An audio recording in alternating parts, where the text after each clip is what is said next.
Hey, welcome to the podcast. It's your host, Brandy Taylor. We have an awesome guest today, Shayna Simone. Welcome, Shayna. Hi, thank you for having me. Thanks so much for being on, Shayna. Now, Shayna, you're no a stranger to the podcast. You've been on the podcast before. But before we get into our topic today, tell us a little bit about yourself and how you got into this industry. I am currently a certified trichologist, certified hair loss expert is what I like to call myself. And I started out, of course, like a lot of women in the beauty industry. I was a cosmetologist first. I went to Aveda and I graduated in 2003 and decided to transition to trichology and hair loss because I definitely felt that was needed, especially here in the state of Michigan. Yes, awesome. So trichology is it for you. I know that's like your direction now and hair loss, but tell us, how did you end up deciding to go into trichology? Initially, my decision was in hair school. I learned a small little snippet about trichology, but I kind of got lost in the sauce because when you graduate from hair school, you really just want to get experience. You want to get clients, you're trying to make money at that point. Of course, hair restoration was always my number one passion. So I could do the trendy styles. I can do the fun styles you ask me to do. But if I feel like it's going to compromise your hair, I will tell you no. If I feel like your hair can't handle it, or if I feel like at a later time you can handle it, I ask you to allow me to restore it first and then get you there.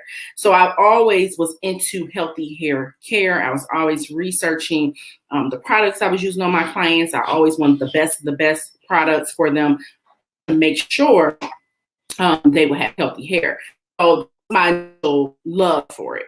However, and going on down the line, I realized I was getting more and more women in my chair that had more severe issues, and they were young. We think hair loss equates to you being elderly or older, and you start losing your hair. But no, these were women, some in their 20s, 30s, and early 40s, losing their hair severely to a point it was beyond what I could help them with as far as being a cosmetologist.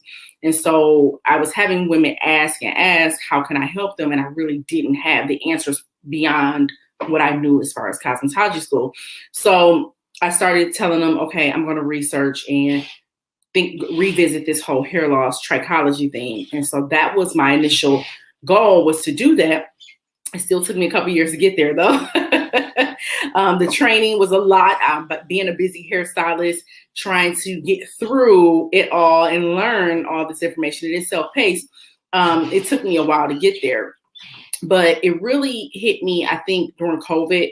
I was already kind of doing the training, but I really was like, okay, you're going for this gun blazing once COVID is over. You're not playing any games. Once you get your new space open, you have to become this expert. You can no longer be the hidden gem. You can no longer be a hidden secret of how you're helping these women. You got to get the word out. So it was more so my own journey of what I went through COVID. It's a long story. I don't know if you want me to go that deep into it yet, but it was life-changing for me during COVID to really start pursuing my purpose. I found my passion, which is hair, but I also wanted a purpose, and the purpose was to help, especially my Black African-American women on their healthy hair journey. Well, I feel you do have a story that you don't have to tell it all, but you've been through a lot. I know right when everything happened with COVID, you found other news out, right? Right. And I know you experienced hair loss yourself. So can you share a little bit of what that was like? Yeah. So in March of 2020, when the governor shut us down, I actually had a mammogram that same day of the shutdown. And I had a mammogram scheduled because I found a lump on my right breast that was in January. I found it. So, but my mammogram was not scheduled, unfortunately, until March. And it so happened to be on the same day of the shutdown. Who knew that was even coming? It hit us so rampant. And I found out 2 days later that I had stage 2 breast cancer. So it was a shocker because not only am I fighting for my business to survive, I'm now fighting for my life. So as an entrepreneur, and if anyone out here can sympathize with what an entrepreneur goes through, on top of finding out major news on top of a whole pandemic and you're shut down and can't make any money. Yeah, it was some trying times. And of course, through chemo, radiation, and surgery and all the things that I had to go through, I did lose all my hair. I lost my eyebrows. I lost my eyelashes. I didn't even know you lose pretty much every single hair follicle that's on your body. I lost it all. And so during that moment, I was able to really, really sympathize even more with my clients who have been battling hair loss on a regular, and the clients that were in my chair on a regular. Of course, I could never really put myself in their shoes before, but I did sympathize with them. But this was on a whole nother level, me truly, truly feeling that my identity was stripped away. So that was tough for me for a long time. Of course, I am a hairstylist, so I can mask it, but I still had, when I come home, I want to be comfortable. And I had to expose all of that to my children. I have 3 children. So that was hard for them to see their mom like that. So I can only imagine, a woman who has more permanent issues or issues that's been going on longer than mine. Mine lasted a year, but there are some women who've been dealing with it 9, 10 years, even longer. So it really made me walk the walk with them and really say, you know what, Shayna, these women need you more than your client that just needs you to do her hair for her birthday. So you got to pull back. And I had to rescale when I came back. I had to cut down my services that I was offering so I can open up more space for hair loss clients. And then I also had to stop taking new clients. The only new clients I took was clients who were experiencing hair loss. So that was hard for me to do. That transition was not easy because I built a bond with my clients. I love my clients. They love me. But I felt like they did not necessarily need me like they felt they needed me. They can go anywhere, or they can go to my other stylists in my salon that I've trained to get their hair curled or flat ironed or whatever the case may be. But these women dealing with hair loss, what I do and me being a certified trichologist, it didn't exist in Michigan. So I had to be that for them.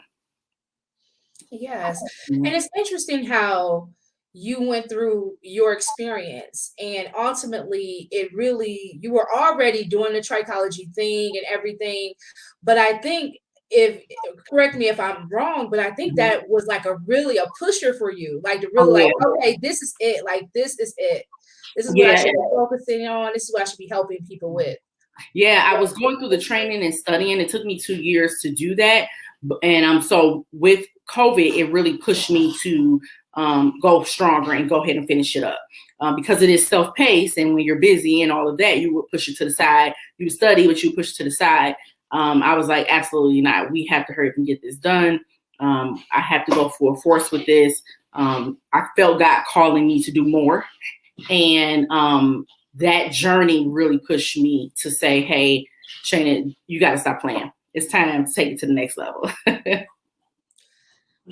So why hair loss, Shayna? Like, why do you think, like, we all have something that pulls on us. It's not like, for some reason, for me, it's the beauty industry. For you, it's, hair. Like, but why do you think that is?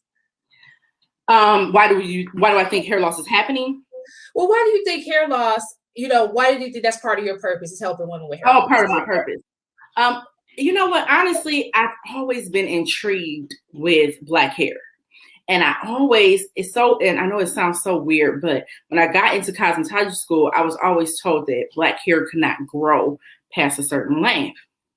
And I really wanted to kill that myth, right?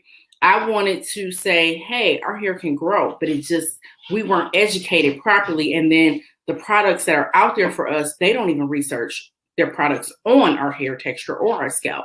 So I had to figure out what products, what tools, what things work best for our hair, right? And it was just a passion of mine to really kill the myth that our hair can't grow, or our hair always stays at a certain point, or we think our hair doesn't grow. But scientifically, your hair grows 1/4 of an inch every month. Scientifically, that happens. But we're not seeing our length. Why? And so I'm one of those people, when I'm passionate about something, I want to know why this issue is happening, or I want to know why is this, I need more answers than just oh, our hair don't grow, you know? Right. So it really was a challenge for me. I like challenges. I like to take on challenges, and I like to shut down a lot of false narratives that are out there. And so hair growth was my initial passion, you know? And then I think for the hair loss, once I actually were getting these women in my chair and seeing how it really emotionally put a damper on them. You know, when COVID happened and we were shut down, people were making jokes about, oh, what y'all gonna do now? The hair salon's closed, and now y'all gotta expose your real self, and your man gonna leave. You know, there's all these jokes going out, right? And I really felt horrible for my clients, because I do have some clients whose husbands have never seen their hair because they were losing it and they're embarrassed to show them. And that's not something that they were born that way. You know, they literally lost their hair due to whatever was going on with them. And it made me feel bad for those women. And I was really worried about those clients during COVID and shut down, because I could not help them during that time to mask what I had been masking for them for so long. So I think for me, it was more so just hearing the stories, hearing the women pleading, hearing the women frustrated with going to the dermatologist, hearing them frustrated with the products they were trying and wasn't working, hearing them frustrated with the oils that wasn't working, hearing them upset. And I'm just one of those people. I'm more so like, I'm always an advocate. I'm always like, I want to fight for other people. And I was like, no, I'm the person, if this keeps coming to me, I'm the person that needs to make this happen. Mm-hmm, mm-hmm. Yeah, it's you are part of the solution. Yeah. You know, sometimes, you know, the reason why we're so passionate about it, and it keeps coming back up for us. We're supposed to really, you know, tackle that thing. It's a part of our purpose. Right. You know, it's something that we should be doing. Yeah. And I truly believe you found that with the hair loss. Yeah. Now, you talked about like how we thought, you know, one of the myths was that, you know, your hair couldn't grow. And I remember thinking like most Black people, hair couldn't grow past a certain length. I always kind of thought that. And there's a lot of myths that I see that you kind of talk about on your social media. So I want to talk about some of those things. Like I'll go one that you said more recently, that shampoo is for the scalp and not for hair. And I was like, what? What did you talking about? So tell us some of the myths that you want to So shampoos for the scalp, because you need to cleanse the scalp, right? The scalp is no different than the skin on your face, right? Your hair, once you rinse your hair out and the shampoo like runs down it, it's going to get clean from that. But you actually taking that shampoo and like scrubbing it through your actual ends of your hair and all of that, you know, that is hair that has already been established, it's already in the resting phase, and now you're stripping it, okay? You need to actually clean the scalp, because number one, the hair and the root reside in the scalp. So it's no different than a tree, right? We have to water the grass. We have to nourish the root, right? They're not up spraying the leaves, are they?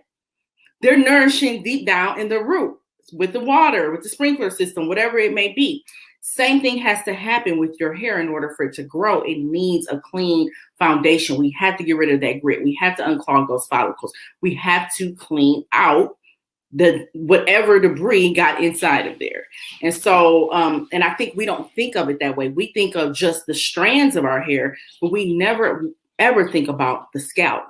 The hair resides in the scalp. The scalp is the most important part of making sure your hair is healthy, for sure. Mm-hmm. And how often should we be washing our hair? And I asked you this question because as a Black woman, like I always thought we didn't have to wash our hair too often. Like you can wash it, you know, twice a month, you know, every other week, and that was good enough for us because of, you know, all the things it takes with our hair. It's like, you know, I thought overwashing it would dry our hair out, and actually it did because of the products we were using. You got to think, like when I was growing up, my mom was buying like, you know, stuff from the drugstore that was not for us. That had all these things that was drying my hair out. So I thought that's why, okay, our hair is dry. We don't need to wash as much. So you know, twice a month is good enough.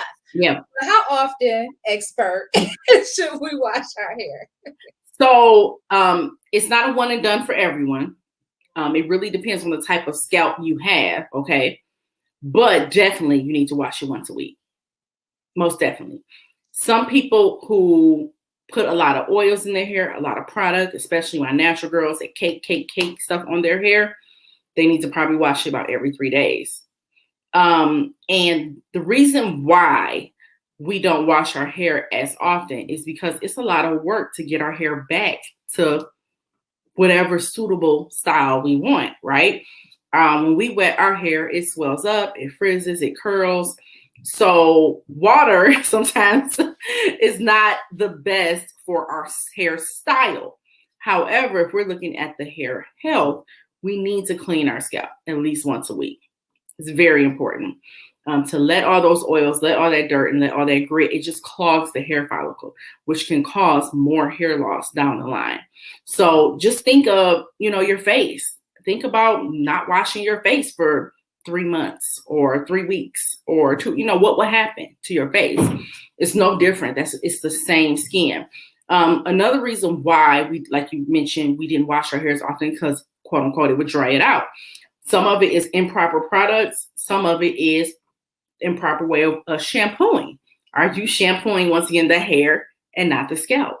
And then when you shampoo, what are you replenishing the moisture back with? What conditioner are you using? What other treatments are you using to make sure your hair doesn't get dry on the ends? So it's a combination of things of why we thought we could not, or we should not, wash our hair as often. But I always say, look at, for example, Asian women, Caucasian women. We always say their hair grows, But ask them how many times they wash their hair. Mm-hmm. Yeah, some wash it every day. Some wash it every couple days. And so the reason why they wash every day, some of them, is because they have extremely oil scalp. But it doesn't just apply to Caucasian women. Some Black women have oily scalp.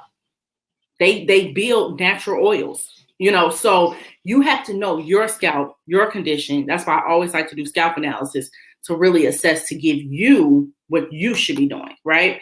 It doesn't apply to everyone. Some clients that have seborrheic dermatitis, they have to wash probably more than once a week because they're building up an extra yeast. And there's some other things they need to do as well, but they have to wash their hair more times than the average person because they're building this own. People think that dermatitis means your scalp is dry, but actually it's oily.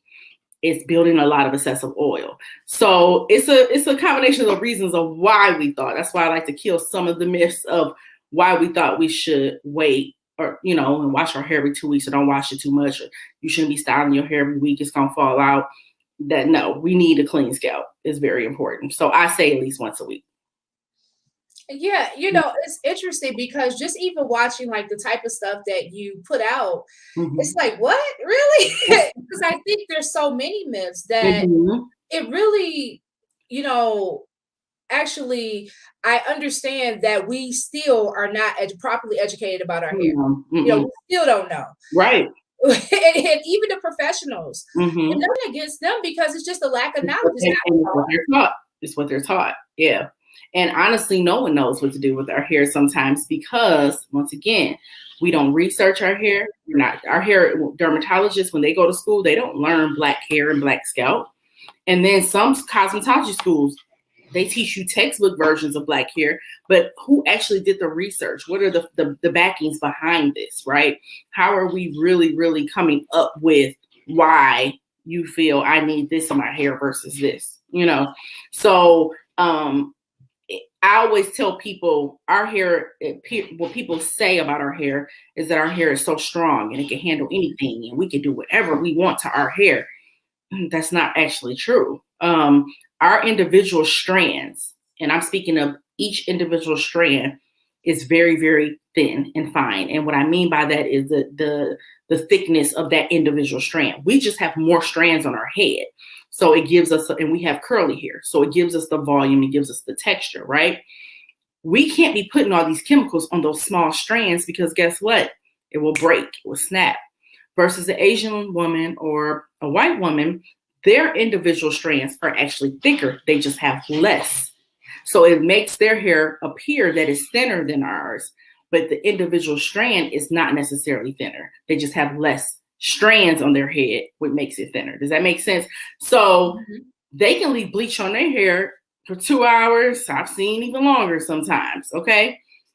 And because their strand is so thick, all it does is just make the strand smaller and smaller and smaller, but it doesn't completely break it. If the strand is already a pinch of hair and you put that bleach on there, leave it on there for 2 hours, it's gone. So that's where we got to kill that part of our hair can handle anything. And this is why we're doing all these destructive things to our hair, like tight braids, tight installs, bleach, relaxers. We think we can handle all of that, and sometimes we can't. And then sometimes those chemical reactions affect our scalp. So it's causing our scalp to get trauma to it, which is one of the things that's called CCCA. A lot of clients that I have coming in, I can tell they wear a lot of relaxers, left the relaxer on too tight, left the color on for too long. We're wearing excessive amount of braids, tight weaves, tight quick weaves, where their scalp actually created a defense mechanism of a thick piece of scalp on top of their hair follicle, which makes their hair no longer grow, because the body's trying to fight against all this trauma you're putting to it, because we think our hair can handle it, but really it can't. So that's the one myth I love to kill, is that our hair is not as strong as we think. Yes, we are strong women. Yes, we have beautiful locks, not diminishing that. But when we get down to the individual strand of our hair, it cannot handle all that trauma that we're putting on it. Mm-hmm. And I think, do you think the strength goes back to because of sometimes our hair is very coarse? Yeah. And so people might think, it's some strong stuff because it's coarse and maybe our curl patterns. Yes, our curl patterns. And a lot of times I like to also kill the myth of what's considered coarse and what's not, because some women are just walking around with unruly, stripped, split end hair. So it makes it like a bush at the bottom, where we think, oh, our hair can't handle, my hair won't stay straight, my hair won't handle this. But we're holding on to hair that, from one, got damaged some kind of way, improper use, improper tools, improper products, chemicals, and then we don't want to trim it. So I have saved a lot of women from thinking that their hair was so coarse and unruly by just, for one, using the right products, right tools, and giving them a great trim. So I know we're afraid to cut our hair, but a lot of times we're holding on to the part that is causing us the most stress. And that once your hair is unruly and unmanageable, it's because it needs to be taken care of. It needs to be restored, for sure. Mm-hmm. Now, I want you to share the difference between hair loss and hair damage. So hair loss, I like to say hair loss and hair breakage. So hair breakage is when you have different lengths, right? Your hair in the root, though, is all the same thickness, okay? But on the ends, like mid to ends, you have breakage everywhere. You have different lengths everywhere. You have very wiry hair at the ends, okay? That means you have hair breakage, and it needs to be restored with the right products, right tools, or cut, okay?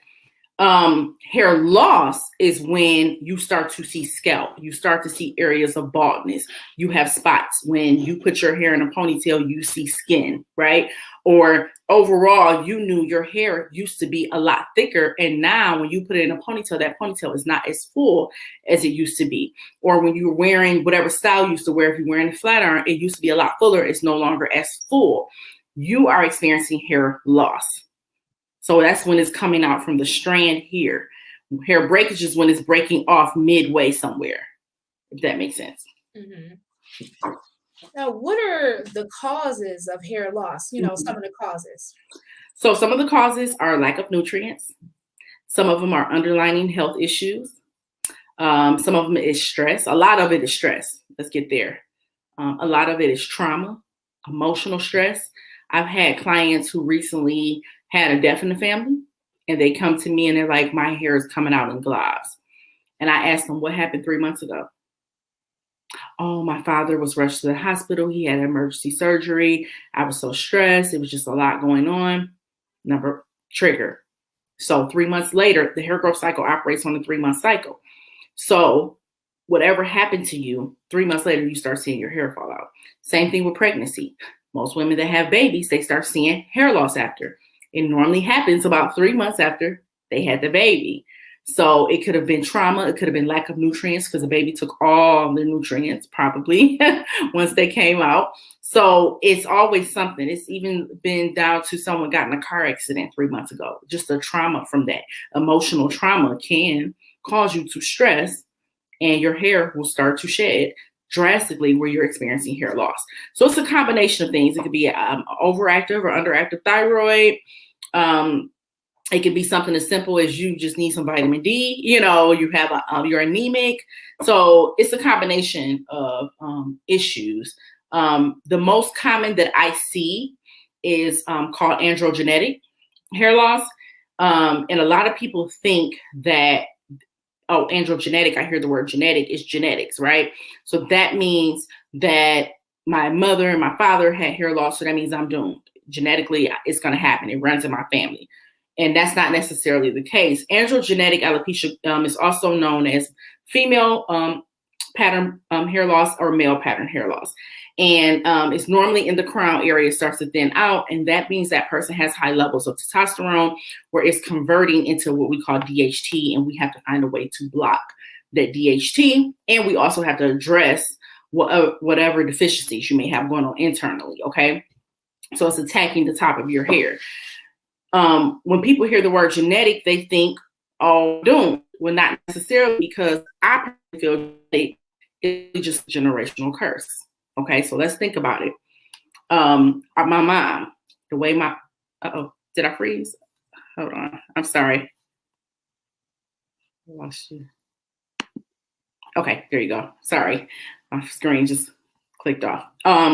So let's talk about androgenetic and why genetics, I feel, is more so a generational curse.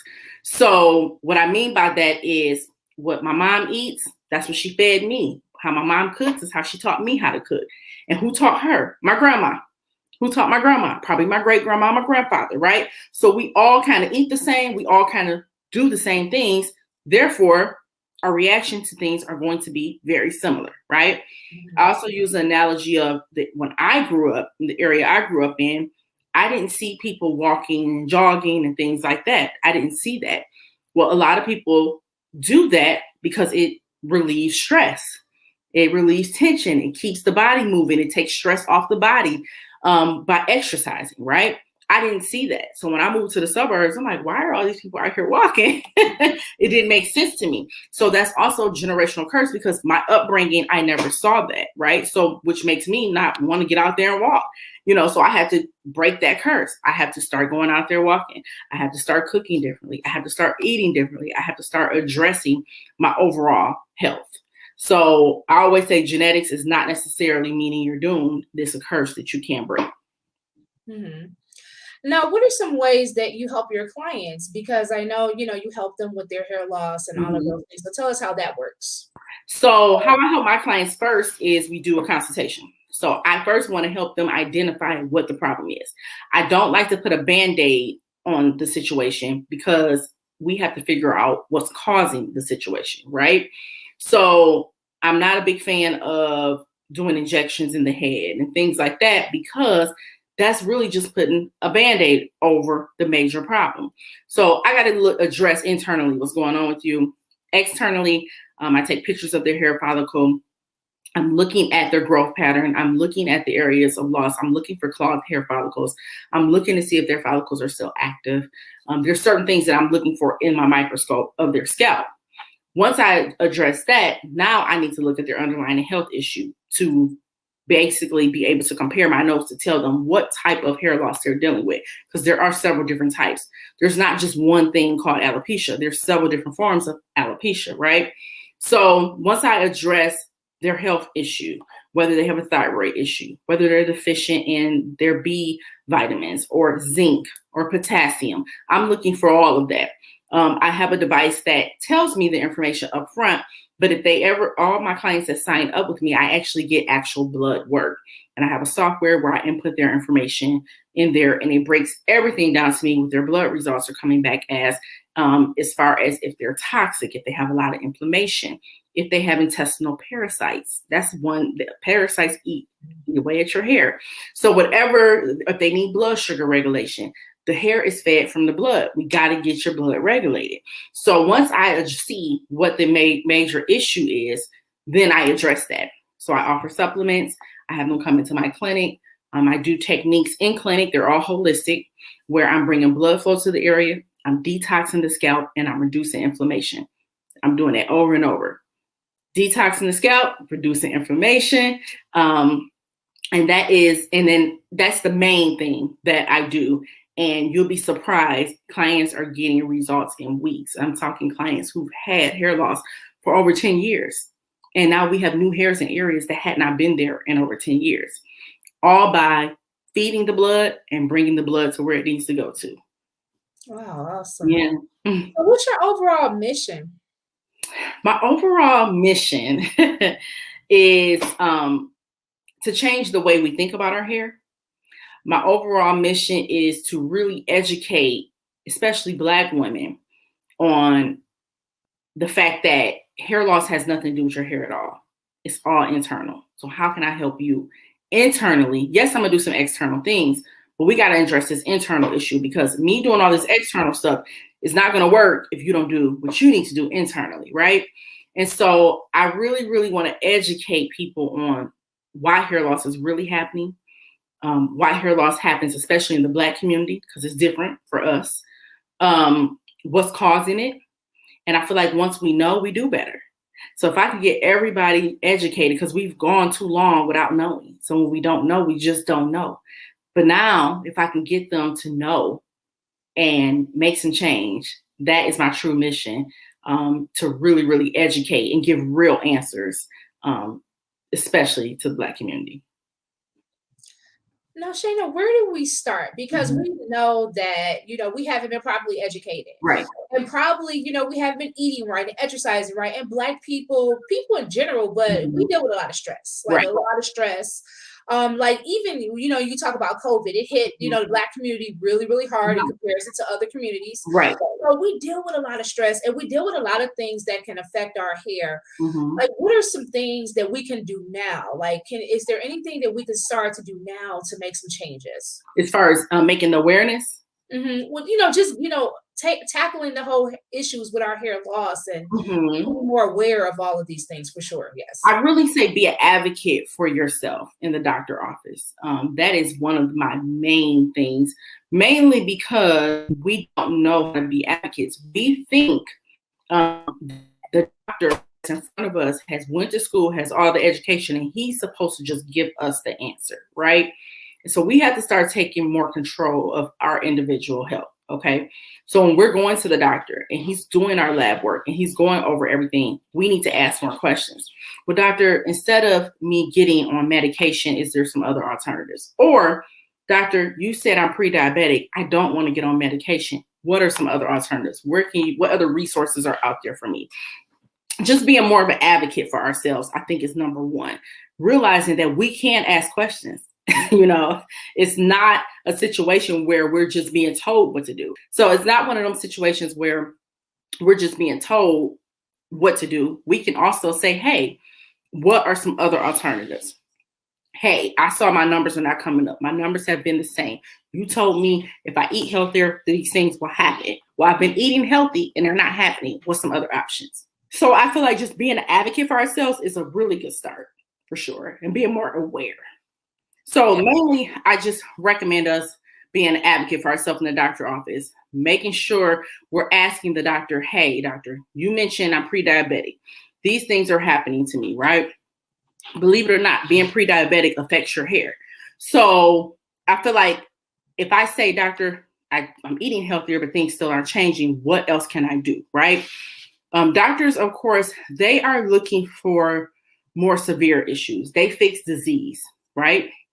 They fix chronic illnesses. They have to do surgeries and things like that for major things, right? As far as preventative care, not all doctors treat that as an emergency, right? So for you, it may be urgent, but for them, they have bigger fish to fry. So what can I do to get out there, do more research, and be more conscious of my body? Me just fixing something as simple as making sure my vitamin D is good, making sure my iron is good, making sure I'm using the bathroom regularly and I don't have toxic waste going through my bloodstream. Something as simple as that is somewhere where I feel like we can change. And for me, I love to lure my clients in because they're coming to me for hair, right? And with Black women, hair is very important. If the doctor told them, ma'am, I need you to eat better, I need you to exercise because your numbers are this, they may or may not listen to him. But they come to me and say, hey, my hair is coming out and my hair is very important to me. And I say the same thing that doctor just told them, they may listen a little more, So we still need the doctors, and I still need to work with the doctors, but just addressing and being more of an advocate. If doctors feel like you care about your healthcare, they're going to care more about you. So if they feel like I've already told you, I've already sung the songs to you and you're still not doing it, they're going to put you down as not compliant. But if you come into them and say, hey, I really want to be an advocate for my healthcare. I met with my hair loss specialist. She's telling me I need to address these things. What is your opinion on that? What do you think? Just really being an advocate in the doctor office, I think is one way we can start for sure. Sure. And I guess trying to reduce stress, right? Yes.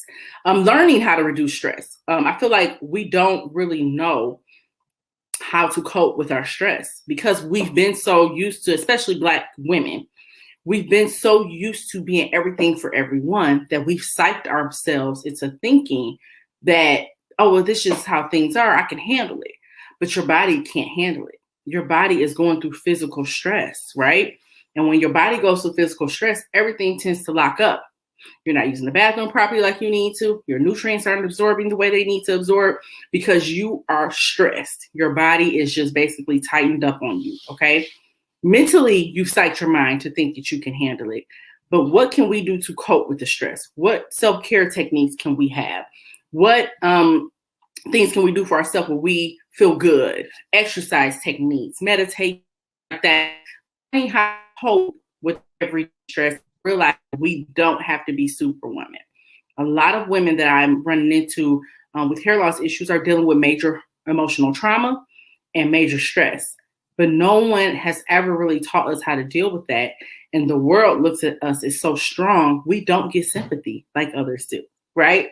So they looking at us like, what you complaining for? You strong, you should be able to handle it, And right. And that's not necessarily always the truth. Yes, I'm a Black woman. I love being a Black woman. Yes, I am strong, but I am also, a person, and I am also human, and I also have the same feelings that everyone else has, So I think just really coping with stress and learning how to cope with it would definitely help a lot of us for sure. Yeah, I could definitely see that. And stress, leads to so many things. I mean, so many things, health-wise. And so learning how to deal with it and manage it, I know many of us need to learn that. So I can see just learning that can probably eliminate some of your issues, right? Right. For sure, for sure. Well, Shay, I think this is phenomenal what you're teaching. I can honestly say I don't hear too many people talking about this on this level. Like, people want to put a Band-Aid on it usually. It's like, oh, okay, weaves are great. I love weaves. We all love weaves, and we all do those things, right? Nothing against them. Please don't take that away, right? Don't take that from us. But we need to also learn how to grow our hair, how to properly care for our hair. And it starts from the inside out. And I know that you're really tackling that with what you're doing with trichology. And I want you to share that because I know there's a lot of myths, especially with us. We still don't know. Like we're still learning how to really, take care of our hair. And it starts with people like you just really, educating us on just how to properly do little things. Like just even I just want to tap on this. You talked about washing your tools, cleaning your tools. I'm like, how often should we do it? You like every use. I'm like, ooh, let me. Sorry. And that's very important. And that's something else I talk to my clients about too, because what I'm doing is I'm bringing blood flow to that hair follicle. I'm opening up and I'm unclogging this hair follicle, right?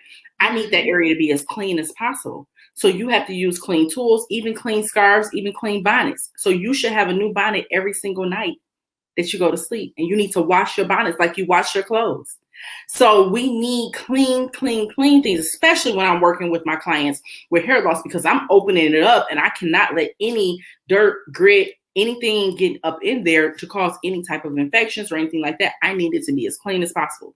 Clean brush, clean tools. It needs to be washed. Just like, think about it, as makeup artists, you have to, I'm pretty sure, clean your tools every use, right? Yes. Do you clean? Yeah. So it's no different than with your tools. You need to clean it every use. Wow. Like, wait a minute. Now she just said the bonnet, Shayna. Come on, the bonnet. I need seven bonnets, and you need to wash them like you wash your clothes. I do wash them, but I didn't know I needed to change. I knew you need to clean one every night. Realize how much when you sleep and you sweat and all that oil that gets in a bonnet. So guess what? It also kind of messes up your hairstyle, because when you're wrapping it up in an oil-soaked scarf. So you need a clean scarf every single time. Wow. Wow. Yeah. You get wow. So Shayna, oh my. So I know there's, so many different myths like that. Just to some of the things we talked about how often you wash your hair, about, cleaning the tools, about, what shampoo is for, and all those things. There's so many myths that we thought, like, with our hair, I'm pretty sure there's some we haven't even touched on, but it's just really an eye opener for me. And I know people that are listening are like, are you serious? Yeah. But it's eye opening, and it's saddening a little bit, because it's like by now it would seem like there was more education, but I'm just happy that you are educating us on this now. And I love the fact that you really want to teach and train Black women how to just properly, take care of their hair. And understanding, like, you've been lied to all your life. We all have. But we can start making changes today. Yes, for sure. For sure. We think that we need, and a lot of you, I always tell people another thing too. When you go and buy shampoo and conditioner from these stores, the front of the bottle can say whatever it wants to say to loop you in. It's marketing. So it can say vegan, it can say organic, it can say natural oils, rosemary oil, hibiscus, all this stuff in it, right? Turn it around. Look at the ingredients. They to put what's in it on that area. That's where it's required. Read and see if you see anything organic, any natural herb, any hibiscus, any rosemary. If you don't see any of that, do not use that product, because it's a whole bunch of chemicals. They think our hair needs chemical for it to act right. And they have not tested that on not one Black strand. Okay. We're not beta. They don't use us to do beta tests. Okay. So always, that's another thing. Be an advocate for yourself, even when you're shopping for your products. Turn that bottle around, look at the ingredients. No different when you're eating your food and you want to make sure it's, a healthy food and doesn't have too many sugars or whatever the case may be. Turn it around and look at that ingredient list. That's what's actually in the bottle. Great tips. So Shayna, tell everybody how they can connect with you and get some more of these awesome gems you've been dropping. So if you just need hair restoration, meaning you only have hair breakage, I have a hair restoration center in Berkeley on 12 Mile and Coolidge. It is called Amora Luxe. That is Amora Luxe. And you can reach me there at amoralux.com. If you are battling hair loss, hair thinning, areas of baldness, where you can see scalp, then you need to reach out to me at shaynasimone.com. That is my hair loss clinic. Okay. So I have a hair loss clinic, and then I also have a hair restoration center. So we address hair growth on both sides. So amoralux.com or shaynasimone.com. Awesome. Shayna Simone, everybody, make sure you connect with her. Also, follow her at Shayna Simone on Instagram, where she gives all those awesome tips. And Facebook. And Facebook. Yeah. Awesome. Well, thanks, Shayna. It was great having you. Thank you. That's all we have for you today. As always, stay great, and we're out. Bye. Thank you.